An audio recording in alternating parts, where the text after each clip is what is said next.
যে আমি প্রথমেই বলবো সন্দেশখালীর মা বোনেদের জন্য আমি নিজে যা ঘটেছে এবং যেভাবে আমার মা বোনেদের অসম্মান করা হয়েছে, আমি তার জন্য আমি আমার হৃদয়স্থল থেকে আমি মর্মাহত, আমি দুঃখিত। মা বোনেদের নিয়ে অসম্মানের খেলা আর কেউ যেন না খেলে, এটা মাথায় রাখতে হবে।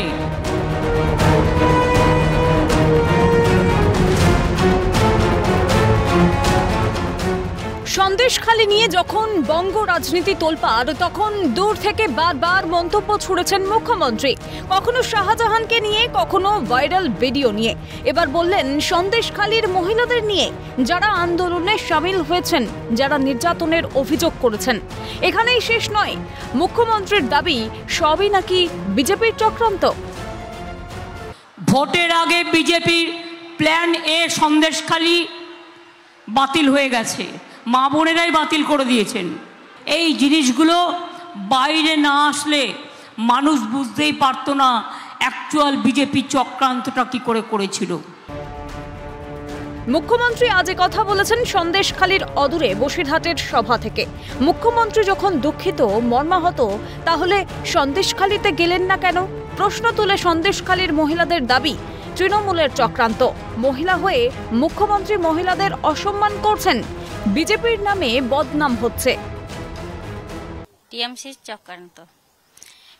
চক্রান্ত না থাকলে গুন্ডা বাহিনীরা এই ভালো ভালো ছেলে টেদের ফাঁসাচ্ছে, এখানে ওখানে মেয়েদেরকে ধর্ষণ করা হচ্ছে, ওগুলো কি ভুল? তাহলে ওরা চাইছে ওদের লোক ক্ষতি করুক আর বিজেপির লোককে দোষ ঘাড়ে দিই। অসম্মান তো মমতা ব্যানার্জি করছে, আমরা তো নয়। আমরা, উনি বলেছেন মা মাটি মানুষের সাথে আছি, আমরাই তো মা মাটি মানুষের মহিলা, আমরাই তো ওনার মতন একটা নারী হয়ে একটা নারীকে কি করে অসম্মান করে? আজকের পাশে না থেকে আবার বলছে বিজেপির চক্রান্ত, আমাদের উপরে অত্যাচার করা হচ্ছে। আমরা কোনো টাকা কারোর কাছে খাইনি। আমরা এতদিন টিএমসি করে এসেছি, আজ কেন বলছি মেয়েদের উপরে অত্যাচার হচ্ছে, মেয়েদেরকে ঘরেতে এসে মেরে যাচ্ছে, এগুলো মমতারই তো পুলিশ মেরে যাচ্ছে। এখনো রাস্তায় ঘুরছে, রাত্রিরে ঘুমোতে দিচ্ছে না, রাত্রিরে রাত জেগে এখানে সব বসে আছি আমরা, এখনো আমাদের উপরে অত্যাচার করার জন্য করছে, কিন্তু গ্রামে ঢুকতে পারছে না, যা করছে রাস্তার উপরের থেকে। জুতো মেরে গরুদানটা করা কি দিদির ভালো লাগলো? দিদি গরিব মানুষের পাশে না দাঁড়িয়ে দিদি এখন বসে বসে ওখানে আইন ভাসছে, বিজেপির নামে দুর্নাম দিচ্ছে, বদনাম দিচ্ছে। কিসের জন্য দিবে দিদি? প্রথম থেকেই মহিলাদের দাবি ছিল মুখ্যমন্ত্রী সন্দেশখালীতে যান, নিজে গিয়ে সেখানকার পরিস্থিতি দেখুন, কিন্তু যাননি তিনি। সন্দেশখালীতে এত ঘটনার পর কেন যাননি মুখ্যমন্ত্রী? ভয় পেয়েছেন মুখ্যমন্ত্রী? প্রশ্ন তুলছেন ক্ষুব্ধ সন্দেশখালীর মহিলারা। এখনো আমাদের তো দেখলো না চোখে যে এত কিছু হচ্ছে। আমি তো যে একবার দেখে আসি সন্দেশখালী, এত কিছু ঘটনা ঘটে গেল, দিদি তো একবার এসে দেখলো না। তারা খাবে বলে আসেনি, ওই জন্য ভয়েতে, জানতে দিদি ভয় পাবে যে সন্দেশখালীর মেয়েরা ঝেঁটা লাথি নিয়ে ছুটবে, তার জন্য আসেনি।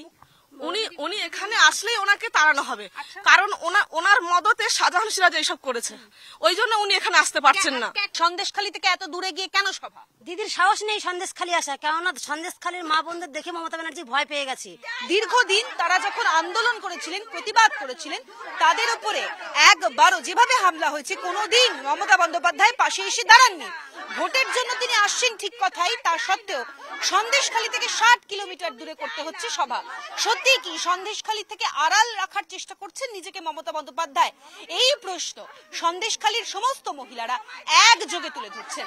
ক্যামেরায় সুরজিৎ প্রামাণিকের সঙ্গে অভিরূপা সাহা, ক্যালকাটা নিউজ, সন্দেশখালী।